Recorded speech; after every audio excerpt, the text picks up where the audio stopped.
Hey friends, welcome back to my YouTube channel.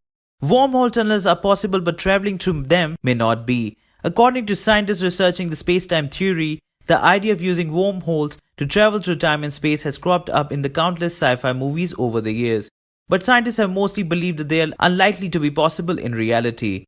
Recently, however, a boom in wormholes research has led to a new theory that suggests real-life wormholes could come about more easily than physical first thoughts.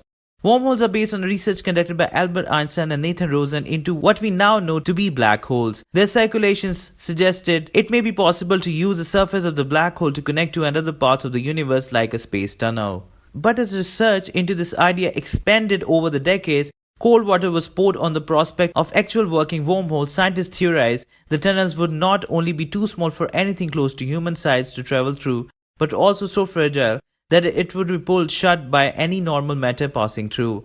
However, according to Scientific American, in a 2017 breakthrough, a pair of physicists from Harvard and Princeton found a way to prop open wormholes using quantum entanglement, which is described as a kind of long-distance connection between quantum entities. At the moment, the general wisdom is the stable wormholes are still unlikely to occur in reality, and would only be microscopic if they did. But the theoretical solution to the stability problem is nevertheless an exciting prospect for scientists.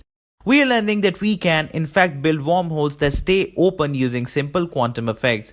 Wormholes researcher Brianna Grado White has now told Scientific American, "For a very long time, we didn't think these things were possible to build. It turns out that we can." Thank you so much for watching, guys. Please like, share and subscribe and press the bell icon for more updates.